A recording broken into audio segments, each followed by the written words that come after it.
Hello everyone, this is lecture 14 maths 4। Math आसान तो है चैनल। मैं प्रीति सिंह। हम लोगों ने लास्ट तक डिस्कस किया था नॉन होमोजीनियस का पीआई के रूल्स जो थे, जो केस नंबर 1 और 2 हमने लेक्चर 13 तक डिस्कस कर लिए थे। तो अगर आपको पहले वो आपको सीखने ही पड़ेंगे। तो नॉन होमोजीनियस के जो केस नंबर 1 और केस नंबर 2 है, रूल्स फॉर फाइंडिंग पीआई, वो आप लेक्चर नंबर 13 को देख लीजिए और उससे आपको क्लियर हो जाएगा कि वो कैसे सॉल्व करना है उन क्वेश्चंस को। तो आप आसानी से उनको कर पाएंगे। और अब हम आगे बढ़ते हैं non homogeneous linear PD with constant coefficient के रूल्स फॉर फाइंडिंग पीआई के लिए, केस नंबर 3 के लिए। ठीक है। तो हम पहले भी पढ़ चुके हैं कि हमको पीआई निकालने का जो तरीका होता है, जिसमें हम पीआई निकालते हैं, उसका जो रूल होता है, उसको लिखने का तरीका जो होता है, वो हमारा ये होता है जो मैंने लिखा हुआ है, PI equal to 1 upon function of D comma D dash into F X comma Y. ठीक है, ये हमारा तरीका होता है।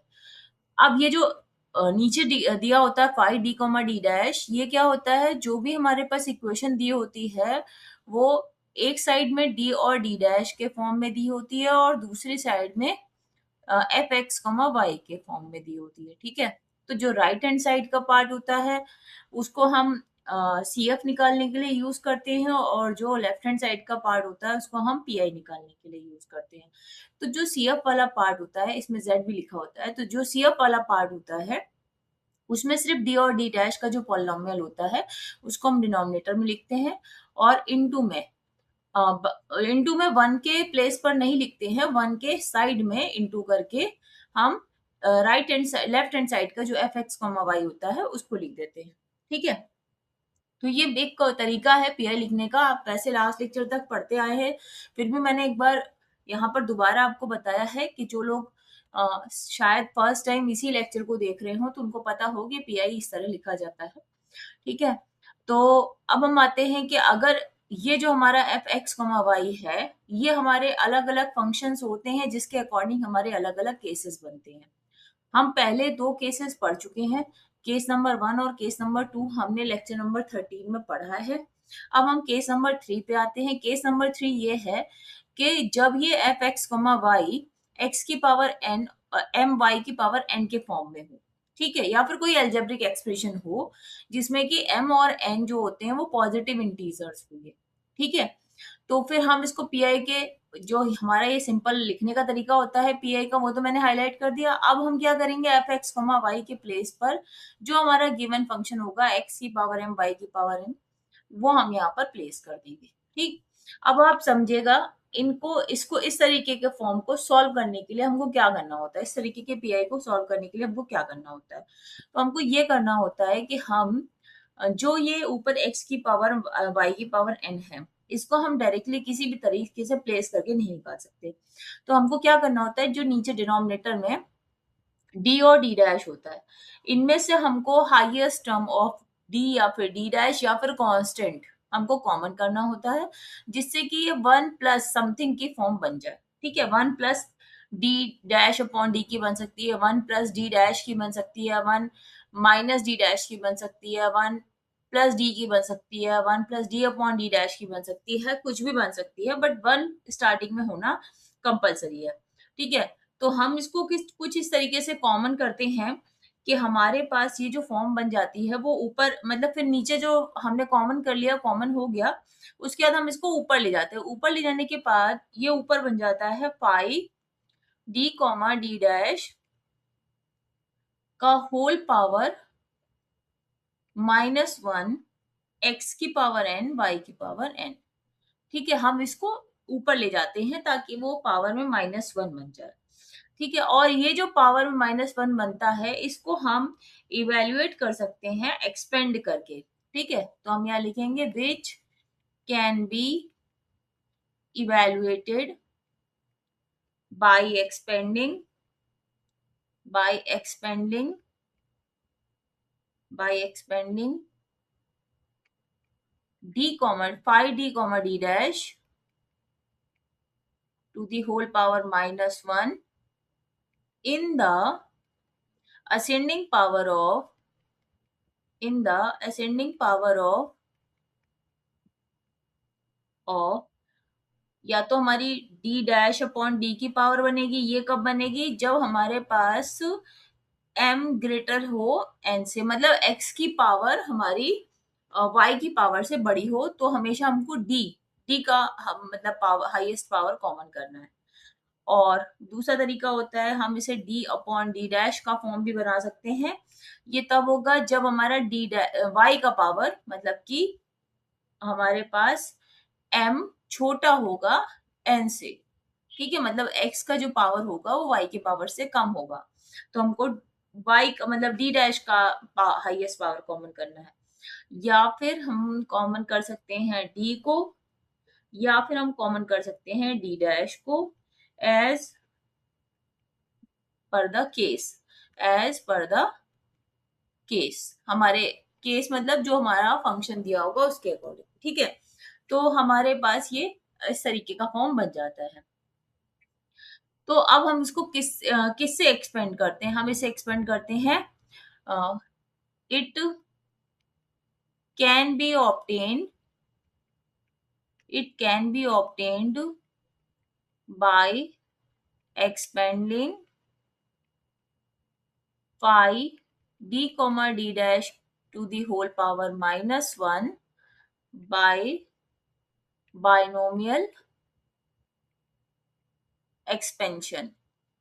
जो बाइनोमियल एक्सपेंशन होता है हम उसके अकॉर्डिंग इसको एक्सपेंड करते हैं, ठीक है, क्योंकि हमारे पास 101% वन तो बनाना नहीं होता हमको। तो अब आपको मैं कुछ रूल याद दिला देती हूँ, अगर आपको ना पता हो बाइनोमियल एक्सपेंशन, कि हम जानते हैं 1 + x की पावर n को हम बाइनोमियल एक्सपेंशन से खोलना सीखे थे। उसका तरीका क्या होता है, 1 + nx + n n-1 upon factorial 2 x² plus n n-1 upon factorial 3 x³ plus, इस तरह से हम इसको जितने पावर तक हमारा एक्सपेंशन हो सकता है हम उतने पावर तक एक्सपेंड कर सकते हैं।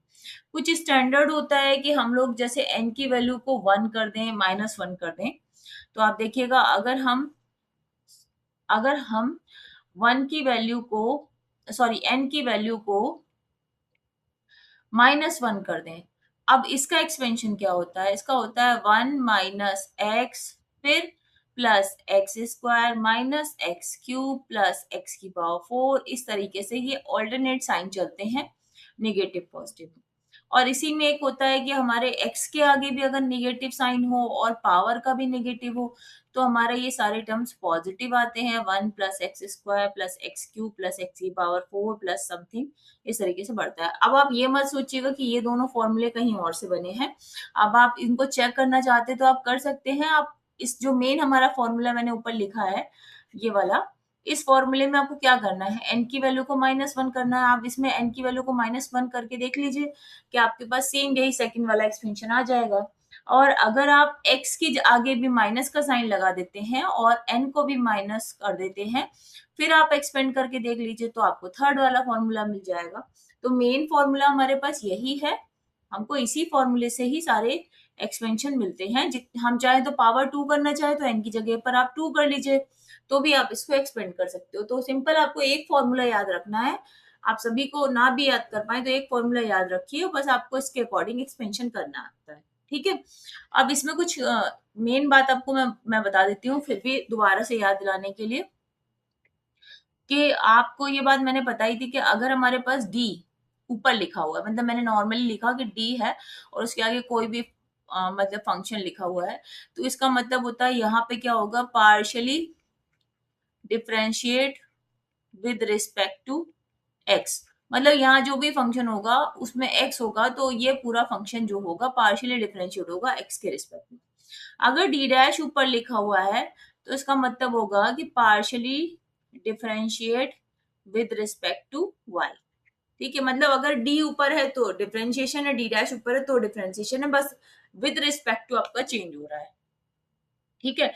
इसी तरह से अगर मेरे पास 1/d है किसी फंक्शन के आगे, तो इसका मतलब होता है इंटीग्रेशन, ये है integration with respect to x, ठीक है। और अगर 1/d डैश है किसी के आगे, तो यह है integration with respect to y। तो हमारे पास ये 4 केसेस बनते हैं।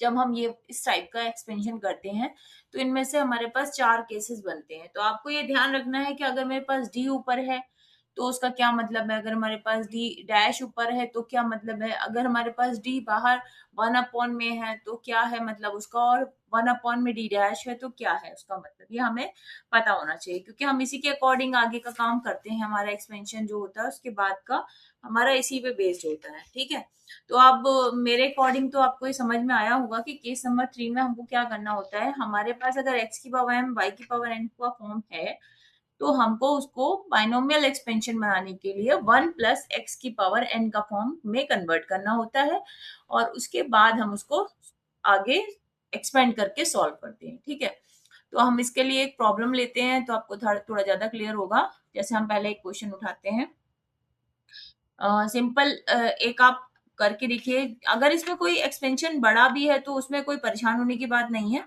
हम बड़े एक्सपेंशन को पूरे को एक साथ लेकर भी कर सकते हैं। तो मैं आपको वही वाला एग्जांपल दे रही हूँ। जैसे हमारे पास क्वेश्चन है D plus D dash minus one और D plus two D dash minus three z equal to 4 plus 3x plus 6y, ये है हमारे पास। ठीक है, अब हम इसको सॉल्व करते हैं। तो देखिए, सबसे पहले सॉल्व करने के पहले आपको सी एफ का पार्ट आपको पहले करना पड़ेगा। तो फॉर सी एफ आप राइट हैंड साइड में जो D plus D dash minus one और D plus two D dash minus three z equal to को 0 के इक्वल कर लेंगे, तभी आप सी एफ निकालते हैं। फिर आपको मैंने सिखा रखा है ये बात कि जब आप सी एफ निकालते हो नॉन होमोजीनियस का, तो आपको कोई ए आई मतलब ए मतलब कि आपको ऑक्सिलरी इक्वेशन नहीं बनानी होती है। इसमें डायरेक्टली आपको बस D minus M D dash minus a का फॉर्म बनाना होता है। और आप देख रहे हो कि ऑलरेडी ये बना हुआ है, हमारा उसी फॉर्म में बना हुआ है। तो हम डायरेक्टली इसका सी एफ लिख सकते हैं। तो क्या बनेगा, आप ये ध्यान रखिएगा, बस स्टैंडर्ड फॉर्म में एम और ए के आगे माइनस होता है तो बस उसके अकॉर्डिंग आप सोच के लिखिएगा। अगर माइनस है तो आपका ए पॉजिटिव लिखा जाएगा, अगर यहाँ प्लस है तो एम माइनस का लिखा जाएगा। ठीक है, तो अब ई की पावर आपका यहाँ पे हो गया एक्स F1 y, फिर यहाँ पे मैंने माइनस इसलिए लगाया क्योंकि स्टैंडर्ड फॉर्म में यहाँ माइनस होता है बट आपके पास यहाँ प्लस था, तो कंपेयर करने पे आपका m जो है निगेटिव आ रहा है, -1 तो ये हो गया y माइनस एक्स। फिर प्लस अब इस वाले का लिखना है। तो आप देखिए फिर से सेम यही है कि a तो हमारा सही साइन के साथ है लेकिन m हमारा निगेटिव लिखा जाएगा। तो ये होगा e की power 3x F2 y minus 2x। ये तो आपका सी एफ हो गया। ठीक है, और अब आप अगर आपको सी एफ सीखना है तो आपको लेक्चर नंबर 12 देखना होगा। लेक्चर नंबर 12 में सी एफ डिस्कस किया गया है, तो आप उसको प्लीज चेक करिएगा। आपको बहुत अच्छे से समझ में आ जाएगा कि कैसे हम नॉन होमोजीनियस का सी एफ लिखते हैं। अब हम आते हैं पी आई के लिए। ठीक है, तो पी आई के लिए हमने क्या करा, डिनोमिनेटर में जो हमारे पास D plus D dash minus one और D plus two D dash और -3 ये मैंने लिख लिया। और यहाँ पर हमने अपना राइट हैंड साइड का पार्ट था, मेरे पास क्या था उसमें, इसमें हमारे पास था 4 प्लस 3x माइनस, नहीं प्लस था ये भी 6y। ठीक है, ये हमारे पास था। ठीक है, तो अब आप इसको कैसे सॉल्व करेंगे, तो आपको दिख रहा है ये एक पॉलिनोमियल फॉर्म बना रहा है। और अगर ये पॉलिनोमियल फॉर्म बना रहा है तो एक तो तरीका है आप तीनों के साथ अलग अलग बांट दीजिए, एक तरीका तो ये है। और आप चाहें तो इसको मैं वो चीज बाद में बताऊंगी आपको कि इसको कैसे हम केस वन में भी कन्वर्ट कर सकते हैं। चलिए इधर डिस्कस करते हैं। अगर हमारे पास केवल 4 लिखा है तो हमने केस नंबर 1 ई की पावर ए एक्स प्लस बी वाई पढ़ा है, तो उसमें 0x प्लस 0y बना सकते हैं आप। ठीक है, 4 मतलब इसको केस 1 में कन्वर्ट कर सकते हैं। अगर हम 3x की बात करते हैं, केवल x है। ठीक है, तो केवल x है तो यहाँ पर हमारे पास ये पॉलिनोमियल वाला ही केस बन जाएगा, और 6y और ये भी हमारे पास पॉलिनोमियल वाला केस बन जाएगा। ठीक है, लेकिन हम क्या कर रहे हैं, अभी हम इसको ब्रेक नहीं कर रहे हैं, हम पूरे को एक साथ लेकर एक पॉलिनोमियल फॉर्म में ही लेकर चल रहे हैं। तो सबसे पहले मुझे क्या करना पड़ेगा, दोनों ब्रैकेट्स में से मुझे कॉन्स्टेंट्स को कॉमन करना है। ठीक है, तो देखिए आप इस वाले ब्रैकेट में से कांस्टेंट क्या है, -1। अगर मेरे पास कांस्टेंट अवेलेबल है तो हम कोशिश करेंगे हम कांस्टेंट ही कॉमन करें, जिसकी वजह से हमें बाहर डी या डी डैश नहीं लेना पड़ जाता है। ठीक, तो हमने क्या करा, आगे वाले ब्रैकेट में से -1 को कॉमन किया और पीछे वाले ब्रैकेट में से -3 को कॉमन किया। ठीक है, अब अगर मैंने ये कॉमन कर लिया बाहर, तो अब आप देखिएगा आपके पास यहाँ क्या बचता है, यहाँ बचता है 1 minus D plus D dash. ये आपने पूरे को एक साथ ले लिया। ठीक है, ये आपका पहला ब्रैकेट हो गया और दूसरे ब्रैकेट में से -3 बाहर चला गया है, तो वहां पे भी 1 आ गया, आगे लिखना है आपको 1। ठीक, और बाकी सब में माइनस लगेगा तो minus D plus 2d dash upon 3। क्योंकि जो चीज हम कॉमन करते हैं उसे हम डिवाइड भी करते हैं, तो ये डिवीजन में आ गया। अब ये सारा काम आपका डिनोमिनेटर में लिखा हुआ है और बाकी 4 प्लस 3x प्लस 6y आपका ऊपर ऐसे ही लिखा हुआ है जैसा न्यूमिनेटर में था। ठीक है, अब हमको क्या करना है, अब आप देखिए -1 -3 मल्टीप्लाई होके तो 3 बना रहे हैं, तो ये बन गया आपका 1/3 बाहर। अब हम इन दोनों ब्रैकेट्स को ऊपर ले जाएंगे, तो 1, ये कैपिटल ब्रैकेट बना दिया, 1 minus D plus D dash की होल पावर -1 और यहाँ पे 1 minus D plus 2d dash upon 3, इसकी होल पावर -1 और ये हमारे पास बाहर जो था हमने वो बाहर ही लिखा रहने दिया। ठीक है, अब आप क्या करोगे, 1/3 बाहर। उसके बाद हमको क्या करना है, हमको इसको एक्सपेंड करना है, तो पहले हम इनको एक्सपेंड कर लेते हैं।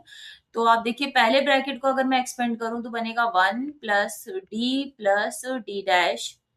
ठीक है, और फिर इसके बाद का ब्रैकेट आएगा डी प्लस डी डैश का होल स्क्वायर, क्योंकि मैंने इसको पूरे को एक्स की तरह ट्रीट किया है, तो 1 प्लस एक्स स्क्वायर होता है, मतलब अगला होगा 1 डी प्लस डी डैश का स्क्वायर। और अगर आप सोचो डी प्लस डी डैश का स्क्वायर है तो एक्सपेंड होगा वो D square plus D dash square plus 2 D dash में। अब आप देखिए इसका मतलब ये हुआ कि आपका ये मतलब x के रिस्पेक्ट में 2 बार डिफरेंशिएट होगा, ये y के रिस्पेक्ट में 2 बार डिफरेंशिएट होगा और ये एक बार x और एक बार y के रिस्पेक्ट में होगा। अब आप सोचो कि अगर मैं डी स्क्वायर को 4 पे अप्लाई करूं, 0 हो जाना है। ठीक, डी डैश भी 0 कर देगा और डी डी डैश भी 0 कर देगा, क्योंकि ना तो वहां x है ना y है। अच्छा, केवल 3x पे अप्लाई करो तो x केवल एक बार ही डिफरेंशिएट हो सकता है, तो डी स्क्वायर वाले टर्म पे 0 हो जाएगा, वो x डी डैश में भी 0 हो जाएगा क्योंकि वहां पे y नहीं है, और डी डी डैश में भी 0 हो जाएगा क्योंकि या तो y के रिस्पेक्ट में करोगे तब 0 होगा, x के रिस्पेक्ट में करोगे तब भी 0 होगा। तो कुल मिला के ये वाला टर्म जो है एप्लीकेबल नहीं हो पाएगा, इसलिए हमने इसको क्या कर दिया, निग्लेक्ट कर दिया, इसको छोड़ दिया। ये चीज आप साइड में चेक कर सकते हो। ठीक है, ये हमने छोड़ दिया, तो हमने बस एक ही टर्म तक एक्सपेंड करा, सिर्फ एक ही टर्म एक्सपेंड करा। सेम इस तरीके से हमको इसका दूसरा वाला पार्ट भी लिखना है, तो हमने लिखा 1 plus D plus 2d dash और होल डिवाइड बाई 3। ठीक है, ये भी हमने एक ही बार एक्सपेंड करा क्योंकि इसका भी होल स्क्वायर इसी तरह खुलेगा जैसा मैंने आपको पहले बताया। और अब बाहर जो है 4 प्लस 3x प्लस 6y ये आपका बाहर है। ठीक है, अब आपको क्या करना है, पहले अंदर वाले टर्म्स को मल्टीप्लाई करा लो ताकि आपको पता चल जाए कौन से टर्म कितना क्या क्या मल्टीप्लीकेशन ला रहे हैं। तो देखिए 1 प्लस, आप जब इसको मल्टीप्लाएंगे तो डी और डी प्लस डी और डी अपॉन 3। ठीक है, ये दोनों टर्म्स मल्टीप्लाई होंगे। इस तरह पहले आप सारे मल्टीप्लाई कर लेना, मल्टीप्लाई करने के बाद सारे ऐड कर लोगे। ऐड करोगे तो आपके पास क्या बनेंगे वो मैं आपको डायरेक्टली लिख के बताती हूँ। तो बनेंगे 4d upon 3 plus 5d dash upon 3 और plus D dash square upon 3 plus ये बनेगा डी डी डैश प्लस ये 2d डैश स्क्वायर अपॉन 3। ठीक है, और ये सारे मल्टीप्लाई कर दिए मैंने, जितने टर्म्स बन रहे थे आप मल्टीप्लाई करके देख लीजिए, यही बनेगा आपका। और ये अभी मैंने अंदर अप्लाई नहीं करा है, इसको बाहर ही रखा हुआ है। ठीक है, अब इसके बाद हमने क्या करना है, इसको अंदर मल्टीप्लाई कराना है जो हमने बाहर ब्रैकेट में लिखा हुआ है। तो अगर हमने इसको मल्टीप्लाई कराया तो बाहर से ये आएगा 1 से मल्टीप्लाई करेंगे तो पूरा पूरा टर्म ऐसे ही लिखा जाएगा, 1 plus 3x plus 6y plus 4/3। अब देखिए डी अप्लाई होगा, मतलब कि ऐसे लिखा जाएगा D of 4 plus 3x plus 6y। ठीक है, प्लस 5/3 डी डैश अप्लाई होगा 4 plus 3x plus 6y plus D dash square upon 3 apply होगा इस पे, 4 plus 3x plus 6y plus D D dash apply होगा 4 प्लस 3x प्लस ये 6y। ठीक है, और अब आपका लास्ट टर्म बचता है 2d स्क्वायर अपॉन 3, और ये भी 4 प्लस 3x प्लस 6y, ये आपने लिख लिया। ठीक है, ये हमने सारे क्या किया है, हमने सारे टर्म से जो हमारा ये बाहर मल्टीप्लाई होना था इसको हमने मल्टीप्लाई करा। अब मैंने जो आपको ऊपर सिखाया था कि d का मतलब और d डैश का मतलब, डिनोमिनेटर में अगर d है और न्यूमिनेटर में d है तो उसका क्या मतलब है, वो हम यहाँ पर देखिएगा अप्लाई करते हैं। तो 4/3, अब देखिए यहाँ पर क्या है, d न्यूमिनेटर में है और d का न्यूमिनेटर में होने का मतलब क्या था कि जो अंदर एक्सपेंशन है या जो भी हमारा अंदर फंक्शन है वो पार्शियली x के रिस्पेक्ट में डिफरेंशिएट होगा। तो अगर आप इसको x के रिस्पेक्ट में डिफरेंशिएट करोगे तो देखो 4 में तो x है ही नहीं, 0, 6y भी 0 होगा, पार्शियली कर रहे हैं हम, तो सिर्फ और सिर्फ कितना बचेगा आपके पास, 3। ठीक है, और ये डिनोमिनेटर में भी 3 लिखा हुआ था, प्लस 5/3। डी डैश का मतलब न्यूमिनेटर में होने का क्या मतलब था कि हम अंदर वाली वैल्यू को y के रिस्पेक्ट में पार्शियली डिफरेंशिएट करें, तो केवल और केवल 6 बचेगा। फिर डी स्क्वायर वाला पार्ट हमारा 0 होगा, कि उसका मतलब डी डैश स्क्वायर का पार्ट हमारा 0 होगा क्योंकि उसका मतलब होता है y के रिस्पेक्ट में 2 बार डिफरेंशिएशन, तो इसके लिए y स्क्वायर होना जरूरी है, बट मेरे पास है ही नहीं तो ये वाला पार्ट 0 हो जाएगा। फिर डी डी डैश का मतलब होता है एक बार x और एक बार y के रिस्पेक्ट में, तो जो अंदर फंक्शन है वो ना तो एक्स वाई के दोनों के मल्टीप्लीकेशन में होता तब तो ये वाला पार्ट एप्लीकेबल कर पाते हम, बट यहाँ पे तो अगर आप एक बार d के रिस्पेक्ट में कर दोगे तो वहां पे कांस्टेंट हो जाएगा, और डी डैश के रिस्पेक्ट में करोगे तो वो 0 हो जाएगा। ठीक है, तो ये भी 0 हो गया और डी डैश स्क्वायर वाला पार्ट भी हमारा 0 हो जाएगा। तो फाइनली हमारे पास कितना बच रहा है, 1/3 4 plus 3x plus 6y plus 3 से 3 कट गया, 4 बचा यहाँ पे, प्लस इधर बचेगा 5 अपॉन, नहीं 5 इंटू 2 ये बचेगा, और ये हमारा बाकी सारा 0 हो गया। ठीक है, ये हम इसको हटा देते हैं, ये हमारा बाकी सारा 0 हो गया। ठीक है, अब आपका फाइनल जो इन सब का मल्टीप्लाई और प्लस और माइनस कर लेना आप, तो आप इसका फाइनल आंसर बनेगा आपका 6 प्लस एक्स प्लस 2y, ये हमारा पीआई बनेगा। ठीक है, सी एफ हम पहले निकाल ही चुके थे, फाइनल आंसर होता है z equal to C F plus P R. ठीक है, तो आप इस तरीके से इन क्वेश्चंस को सॉल्व कर सकते हो, बहुत इजीली आपको ये समझ में आने लगेगा कि आपको किस तरह एक्सपेंड करना है। बस एक दो क्वेश्चंस आपको करने होंगे खुद, तो आप ज्यादा अच्छे से समझ पाओगे। अब बिना प्रैक्टिस करे, बिना आप खुद करे आप ये नहीं कर सकते कि आप इसको एक बार पढ़ के सोच लें कि हाँ ये हो जाएगा, ऐसे ही ऐसे नहीं होगा, क्योंकि इसमें कई सारी चीजें होती है जो आपको करने के बाद ही पता चलती हैं कि हाँ ये वाला फंक्शन मल्टीप्लाई होके क्या बन रहा है। ठीक है, अब एक बहुत बहुत सिंपल सा एक क्वेश्चन और ले लेते हैं, जैसे है r minus S plus P equal to 1। ठीक है, सपोज ये एक क्वेश्चन है, और एक क्वेश्चन मैं आपको प्रैक्टिस के लिए दे रही हूँ, इसको आप करके देखिएगा, डी प्लस डी डैश -1 और D plus 3d -2 z equal to X square -4xy plus 2y square. इसको आप करके देखिएगा खुद, आप समझ पाओगे। इसका आप आंसर भी लिख लीजिए तो आपको और अच्छे से क्लियर होगा कि आपका आंसर मैच हो जाए। इसका इसका आंसर आएगा आपका पी आई का ओनली, क्योंकि बड़ा थोड़ा फंक्शन होगा, 1/2 x³ upon 3 -2x² plus 2y² -7x² plus 4y plus x/2, ये आपका पी आई बन के आएगा। मैंने सिर्फ पी आई लिखा है, ये पूरा फंक्शन नहीं लिखा है, ये सिर्फ पी आई आएगा। ठीक है आपका, तो आप उसको करिएगा, आपको ज्यादा क्लियर होगा। अब हम आते हैं जो हमने ऊपर लिखा है क्वेश्चन नंबर 2, उसका सोल्यूशन करने पर।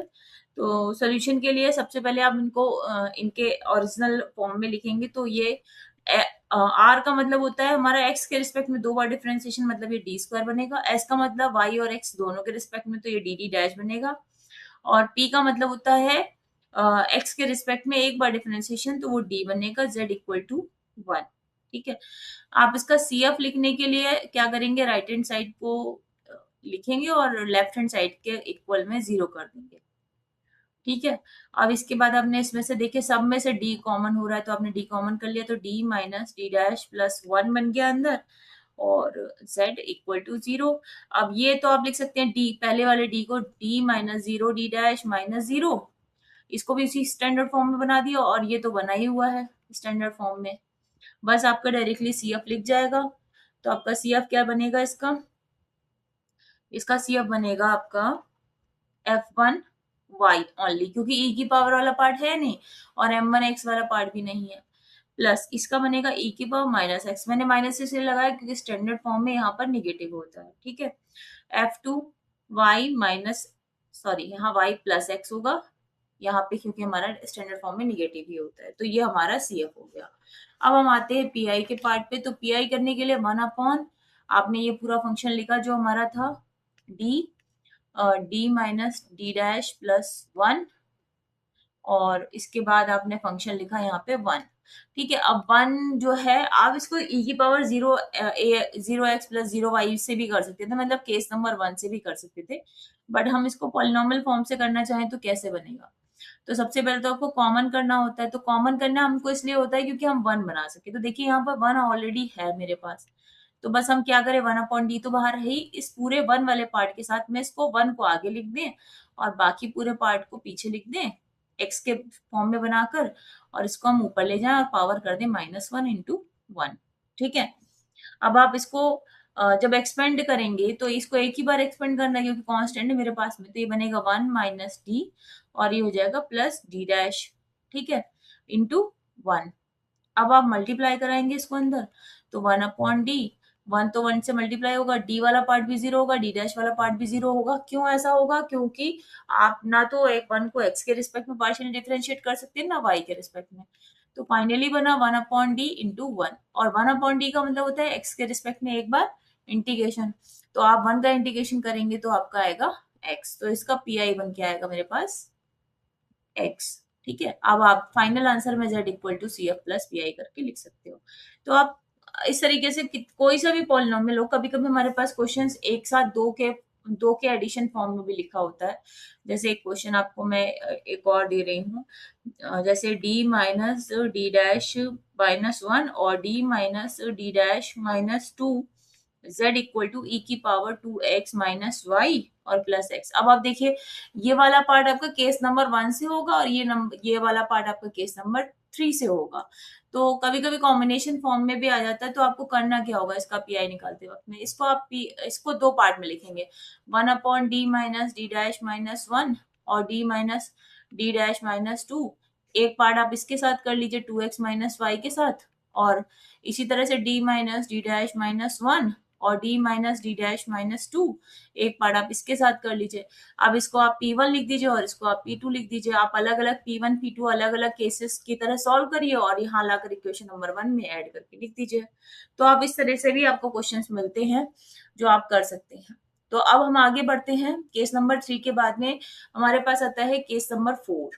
ठीक है, अब केस नंबर 4 क्या होता है? केस नंबर 4 केस 4 ये होता है कि जो हमारे पास fx, y होता है PI के लिए, वो e की power ax plus B Y into V के फॉर्म में हो, वेयर जो ये v है, v is any of previous case. ये पहले किसी भी 3 केसेस में से हो सकता है। ठीक है, बट प्रॉब्लम क्या है कि अगर ये अकेला होता v पहले के केसेस की तरह तो हम उनको सॉल्व करना जानते हैं, लेकिन अब इसके साथ में ये e की power x plus B Y भी मल्टीप्लाई में है, तो अब ये हम नहीं सॉल्व करना चाहते, तो बस जानते, तो बस हम इस वाली चीज को केवल सिंप्लीफाई कर लें कि अगर हमारे पास फिर भी प्रीवियस केसेस में से ही किसी में आगे e की power x plus B Y भी लिखा हो तो वो केस नंबर 4 बन जाता है। और केस नंबर 4 को सॉल्व करने का तरीका क्या है वो हम अभी सीखते हैं। ठीक है, तो PI आप लिखते कैसे हो? PI आपका लिखने का तरीका होता है 1/, यहाँ आप लिखते हो 5, यहाँ d और d डैश का पॉलिनोमियल, और यहाँ पर आपने लिख दिया e की power ax plus B Y into V. ठीक है, ये आपने यहाँ पे लिख दिया। अब आपको v सॉल्व करना आता है, लेकिन e की power ax plus B Y उसके साथ में है इसलिए नहीं सॉल्व करना आता। तो ऐसे आपकी प्रॉब्लम तो मेन e की power ax plus B Y है, तो हमको क्या करना होता है, देखिए बहुत सिंपल तरीके से हम क्या करते हैं, e की power ax plus B Y को यहाँ से उठाकर हम इसको आगे 1 के भी आगे लिखते हैं जाकर। तो हमने क्या करा, e की पावर ax प्लस by को यहाँ से उठाकर आगे लिख दिया और फिर यहाँ पर लिखने जा रहे हैं। बट अब एक बात बताओ, जब ये आगे गया तो क्या कोई चेंज नहीं करा होगा इसने? ये आगे गया तो इसने चेंजेस किए होंगे, और वो क्या चेंजेस हैं? वो चेंजेस क्या होंगे? पाई के यहाँ पर आपने लिखा, हाँ, तो यहाँ पे चेंज क्या हो रहा है? यहाँ पे चेंज ये होना है कि जब आप e की power x plus B Y को आगे ले गए, तो आगे ले जाने से ऐसा नहीं है कि कोई चेंज नहीं होगा। देखिए फिर यहाँ क्या बचेगा? यहाँ पे तो केवल v बचेगा। लेकिन क्या नीचे वाली चीज में कोई फर्क नहीं पड़ेगा? अगर ये मतलब लास्ट में लिखा था और उससे आप इसको फर्स्ट जगह पर ले आए, इसका मतलब कि आपने इसको अप्लाई कर दिया। मतलब ये पाई डी कॉमा डी डैश वाले पॉलिनोमियल को पार करके आगे गया है, तो इसका मतलब ये कहीं ना कहीं तो अप्लाई हुआ है ना। और इसको अप्लाई होने का मतलब होता है नीचे चेंज होगा। मतलब जो five D comma D dash था वो अब five D comma D dash नहीं रह जाएगा, वहां पे चेंजेस होंगे।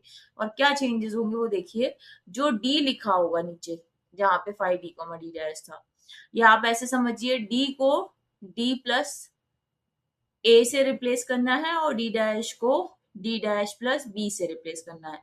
अब आप समझ रहे हो ये ए क्या है, बी क्या है? जब आप इसको यहां से यहां ले गए हैं, तो जो x का कोफिशिएंट है a, वो नीचे d में जुड़ गया है, और जो y का कोफिशिएंट है b, वो d डैश में जुड़ गया है। ठीक है, तो नीचे चेंज क्या हुआ है? नीचे चेंज ये हुआ है कि जो 5 में d कोमा d डैश था वो d प्लस a बन गया है, comma d dash plus b बन गया है। समझे आप? मतलब कि हमको क्या चेंज मिला कि जो 5d कोमा d डैश था वो ऐसे हो गया है अब d प्लस ए और d डैश प्लस बी। और ये a और b क्या है वो आप समझ चुके हैं। a है हमारा coefficient of x in e की power ax plus B Y, और b क्या है हमारा coefficient of y in e की power ax plus B Y. अब आपके पास अगर एक क्वेश्चन ये आ रहा हो कि सपोज मेरे पास बी वाई नहीं होता, सिर्फ e की पावर ax होता, तो फिर क्या होता? तो ये होता भाई कि जो x का कोफिशिएंट है वो d में जुड़ता। जब y का कोई कोफिशिएंट ही नहीं है, जब y खुद नहीं है, तो d डैश में कोई चेंज भी नहीं करता, तो d डैश वैसे ही लिखा रहता। ठीक है, तो जैसी सीधे रूल के अकॉर्डिंग जो तरीका है उस तरीके को अप्लाई करिए। जो चीज अवेलेबल हो वो अप्लाई होनी, या नहीं अवेलेबल होगी तो उसके लिए हम कुछ नहीं कर सकते। ठीक है, तो अब आपने ये कर दिया। अब इसके बाद क्या करना है आपको? अब आपने ये अप्लाई तो कर दिया, अब इसका मतलब इसका काम खत्म हो गया, e की power ax plus B Y का काम खत्म हो गया। अब ये आगे रहेगा बस। ठीक है, अब आपके पास फंक्शन सिर्फ इतना बना है, d प्लस ए हो गया है नीचे, और d डैश प्लस बी हो गया है, और यहाँ पे b बचा है। और आप जानते हो ये b क्या है? ये कोई भी प्रीवियस केस है, जो कि अब अभी हम प्रीवियस 3 केस पढ़ चुके हैं। प्रीवियस 3 या तो फर्स्ट होगा, या फिर ये सेकेंड होगा, या फिर ये हमारा थर्ड होगा। तो उनको सॉल्व करते थे जैसे वैसे ही इसको सॉल्व करना है, तो solve it as previous case. इसको आप वैसे ही सॉल्व करिए जैसे हम पहले इनको सॉल्व कर रहे थे, तो इसमें कोई भी चेंज नहीं है। तो केस नंबर 4 में आपको समझ में आया होगा, सिर्फ एक ही बात है कि प्रीवियस केस में जो हमारे पास फंक्शन थे उसमें आगे e की power X plus B Y into है लिखा होगा, तो ये हमारा केस नंबर 4 बन जाएगा। ठीक है, अब इसका एक क्वेश्चन करते हैं। जैसे हमारे पास ये है, solve d minus 3d dash minus 2 का whole cube z equal to 6e की power 2x sine 3x plus 3x plus y only. ठीक है, ये है हमारे पास क्वेश्चन। तो अब इसको सॉल्व करना है हमको। ठीक, अब आप इसका सी अब देखिए, मैं डायरेक्टली लिख रही हूँ क्योंकि मैं कई बार बता चुकी हूँ, तो ये बिल्कुल सेम स्टैंडर्ड फॉर्म में लिखा हुआ है। बस इसमें रिपीटेशन है, तो आपका रिपीटेशन वाला तरीका लग जाएगा इसमें। तो ये बनेगा e की power 2x f1 y plus 3x। ठीक है, प्लस रिपीटेशन एक बार हुआ, x e की power 2x f2 y plus 3x। फिर एक और बार रिपीटेशन है, x² e की power 2x f3 y plus 3x। ठीक है, ये आपका सीएफ हो गया, ये आपका सीएफ हो गया। अब हम आते हैं पीआई पे। तो अब हमारा पीआई क्या होगा? पीआई करने के लिए आपको क्या करना है? पीआई इक्वल टू 1 अपॉन, आपने ये लिखा d -3d-2 का होल क्यूब, और z लिखा नहीं जाता यहाँ पे, और यहाँ पर आपने लिखा 6e⁻²x into sine 3x plus Y. ठीक है, अब आप देखो ये वाला केस, तो केस नंबर 2 आप पढ़ चुके हो। ठीक है, ये जो केस है ये केस नंबर 2 है, ये आप पढ़ चुके हो, बट आप इसको अप्लाई नहीं कर सकते क्योंकि इसके साथ प्रॉब्लम ये है e⁻²x लिखा हुआ है। ठीक है, 6 में तो कोई प्रॉब्लम नहीं है, तो कांस्टेंट आप आगे कर सकते हो, बट ये प्रॉब्लम है e⁻²x। तो हम हमारा केस नंबर 4 दिख रहा है हमको। हमको क्या करना होगा, 6 को तो हम आगे ला सकते हैं, उसमें कोई प्रॉब्लम नहीं है, e⁻²x को अब हम आगे लिया है। तो हमने क्या करा, इसको यहाँ से यहाँ प्लेस करा, मतलब हम इसको यहाँ से यहाँ पर लाए फर्स्ट पे। ठीक, तो उससे अब क्या फर्क होगा डिनोमिनेटर में, डिनोमिनेटर में फर्क क्या होता था, डी में एक्स का कोफिशिएंट जुड़ जाता था। तो मतलब एक्स का कोफिशिएंट तो ई की पावर में 2 है, तो मतलब डी में 2 जुड़ेगा, और डी डैश में वाई का कोफिशिएंट जुड़ जाता था। लेकिन यहाँ पे तो वाई वाई वाला पार्ट तो कुछ है ही नहीं ना, ई की पावर में, यहाँ पे तो कुछ वाई का साथ है ही नहीं, तो यहाँ पे डी डैश में कोई फर्क नहीं पड़ेगा। तो ठीक है, नहीं है तो कुछ नहीं जुड़ेगा, जैसा था वैसे ही लिखा जाएगा, कांस्टेंट में कुछ होता नहीं है, वो ऐसे ही लिख दिया गया, और यहाँ बचेगा साइन 3x प्लस वाई। ठीक है, अब आपने क्या करा, देखा कि 2 और 2 कट रहे हैं, कट कट कर दिया आपने ये। ठीक है, तो अब आपका बना 6e⁻²x 1/d-3d डैश, और ये बन गया साइन 3x प्लस वाई। ठीक है, अब आप देखो, ये देखो अब आपके पास होमोजीनियस बन गया, ये अब आपके पास होमोजीनियस फंक्शन बन गया, क्योंकि होमोजीनियस हमने यही पढ़ा था ना, जिसमें डी और डी डैश दोनों का पावर सेम होता है, मतलब पूरी इक्वेशन में डी और डी डैश या सारे डेरिवेटिव्स का पावर सेम होता है, तो सबका पावर सेम है, तो ये होमोजीनियस बन गया। और अगर मैं इसको होमोजीनियस के अकॉर्डिंग देख रही हूँ, तो ये होमोजीनियस का कौन सा केस है, ये तब function of A X plus B Y, मतलब कि केस नंबर 1। तो हम इसको केस नंबर 1 की तरह ही सॉल्व कर सकते हैं। केस नंबर 1 हम कैसे सॉल्व करते थे, function of A X plus B Y अगर होता था, तो हम क्या करते थे उसमें, हम नीचे डी को ए से, डी डैश को बी से रिप्लेस करते थे, ये चेक कर लेते थे कि फंक्शन नीचे जो बन रहा है फाई ए कॉमा बी वो 0 नहीं होना चाहिए। ठीक है, और अगर ये 0 नहीं होता था तो हम ए एक्स प्लस बी वाई को यू मान लेते थे। ठीक है, तो ये वाला लेक्चर आप चेक कर लीजिएगा, नेम से लिखा हुआ है, जहां पर मैंने होमोजीनियस का पीआई निकालने का केस नंबर 1 बताया है, वो आप चेक कर लीजिएगा इसको। तो अब आप यही काम करके देखिए कि आपको क्या करना है, डिनोमिनेटर में डी को हमको क्या करना है, 1/d-3d डैश, और ये लिखा है मैंने साइन 3x प्लस वाई। अब हम क्या करने जा रहे हैं, डी को 3 से मतलब ए से, और डी डैश को बी मतलब वाई के कोफिशिएंट 1 से। अब आप ध्यान रखना, इसका काम खत्म हो चुका है, अब हम जो ए और बी की बात कर रहे हैं वो इससे कर रहे हैं, जो अब बचा हुआ है उससे। तो डी को ए से मतलब एक्स कोफिशिएंट से, और डी डैश को बी के वाई के कोफिशिएंट से रिप्लेस करो, और ये चेक करो नीचे डिनोमिनेटर में ये चीज पुट करने के बाद 0 तो नहीं हो रही। तो आप देखो जरा, d-3d डैश था, डी को 3 से करा और डी डैश को 1 से करा है, तो 0 बना रहा है। इसका मतलब यहाँ पर हो रहा है हमारे पास केस फेल। और अगर हमारे पास केस फेल होता है तो हम क्या करते हैं उस केस में, केस फेल में हम क्या करते हैं, e⁻2x ऐसे लिखा दिया हमने, आगे x का मल्टीप्लाई करते हैं और नीचे वाली वैल्यू को, सॉरी ये क्यूब चल रहा था ऊपर, नीचे वाली वैल्यू को हम डी के रिस्पेक्ट में पार्शियली डिफ्रेंशिएट करते हैं। तो हम क्या करेंगे, नीचे वाली वैल्यू को डी के रिस्पेक्ट में डिफ्रेंशिएट करेंगे। अभी हमने करा नहीं है, मैंने बस लिखा है। ठीक है, क्योंकि ये ऊपर वाला काम तो हम कर नहीं पा रहे थे क्योंकि वो केस फेल कर रहा था, तो हमने एक्स का मल्टीप्लाई करा, नीचे सिर्फ डिफ्रेंशिएशन दिखाया है, अभी करा नहीं है। तो अब मैंने अब डिफ्रेंशिएशन करा, तो क्या होगा, पावर आगे आएगी। ठीक है, और अंदर में डी के पावर आगे आ गई, यहाँ पावर 2 बची, और अंदर में डी के रिस्पेक्ट में करोगे तो 1 ही आएगा। तो अब केवल डिफ्रेंशिएशन इतना ही होगा। फिर आप रिप्लेसमेंट करके देखो, डी को 3 से और डी डैश को 1 से वापस रिप्लेस करो, देखो फिर से केस फेल हो रहा है। जब फिर केस फेल हो रहा है तो अब आप क्या करोगे, फिर से यही काम करोगे, सेम 6e⁻2x, फिर एक x का मल्टीप्लाई और नीचे वाली वैल्यू को फिर डिफ्रेंशिएट करोगे, तो अब डिफ्रेंशिएट करोगे तो पावर 2 आगे आएगी, 6 हो जाएगा, ये हो जाएगा इसकी power 1 sign 3x plus Y.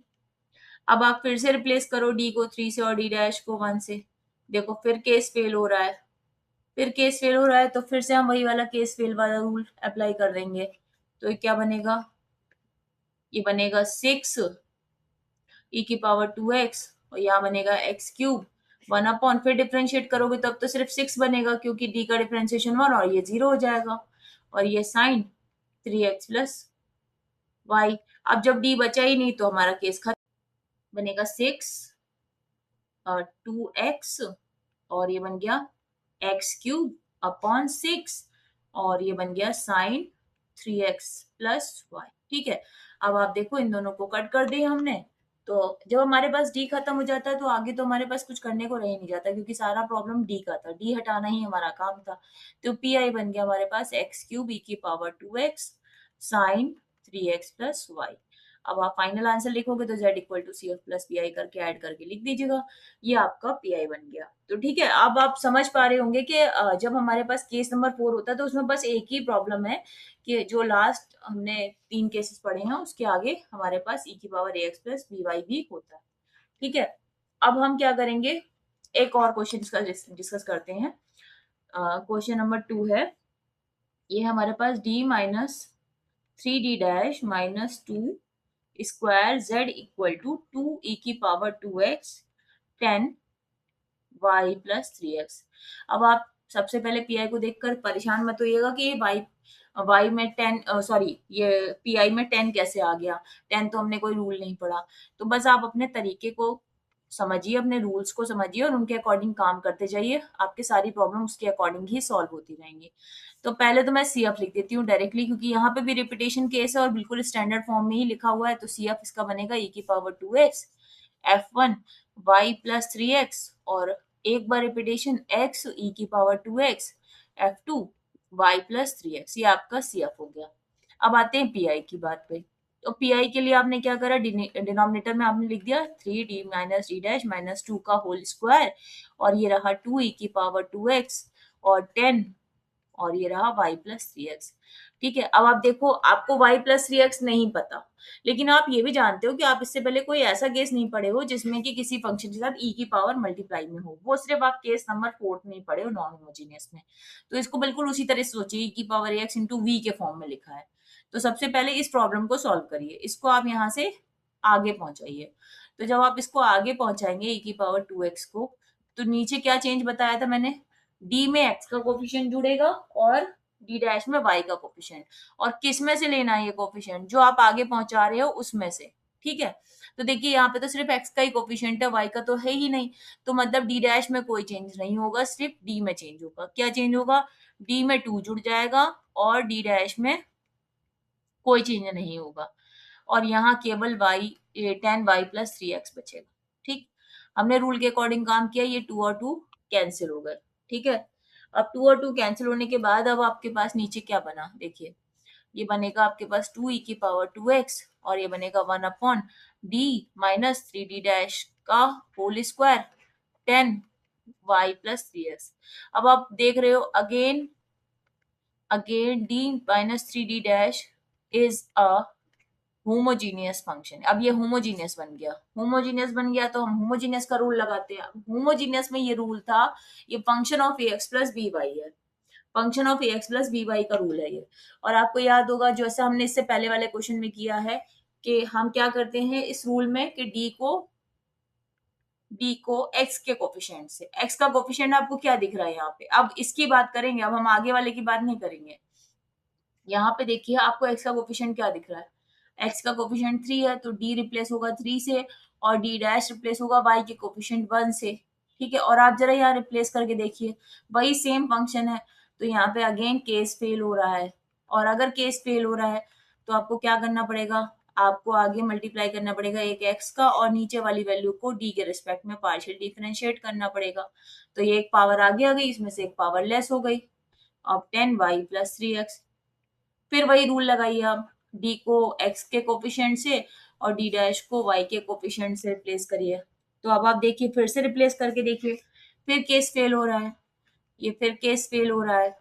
Case fail हो रहा है तो आप क्या करोगे, फिर से वही काम, ऊपर एक और x का मल्टीप्लाई और नीचे फिर से d के रिस्पेक्ट में डिफरेंशिएट। अब तो यहाँ सिर्फ 2 बचेगा क्योंकि अब हमारे पास d तो खत्म हो जाएगा। ठीक है, तो केवल 2 बचा। तो अब हमारे पास आगे क्या लिखा यहाँ पे आपने 10y+3x।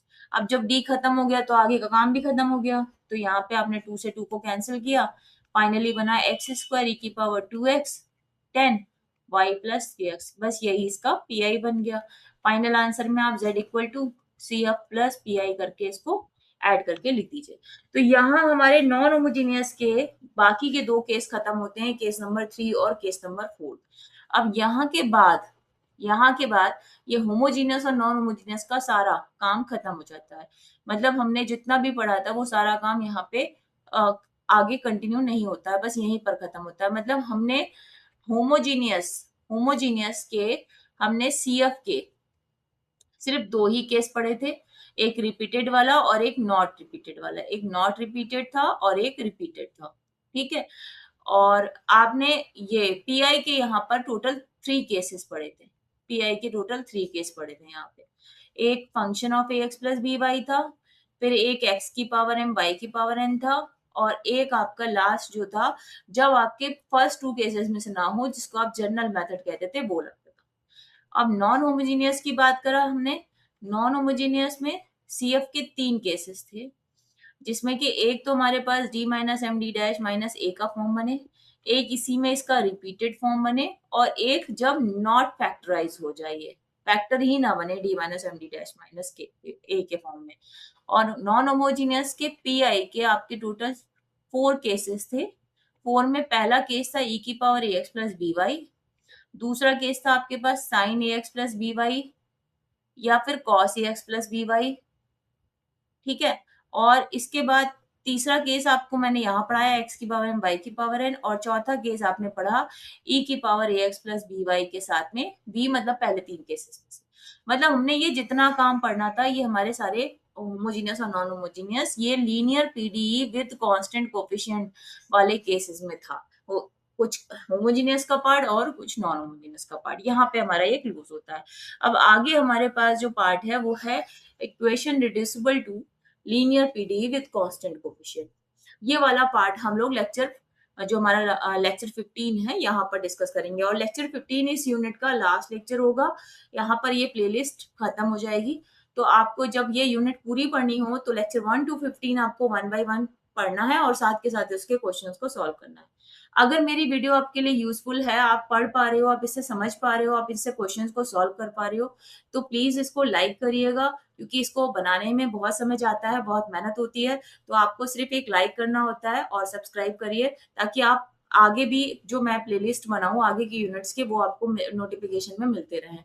तो प्लीज इसको लाइक और सब्सक्राइब और शेयर करिए, और आप आगे कंटिन्यू इसको वॉच करते रहिए। तब तक थैंक यू।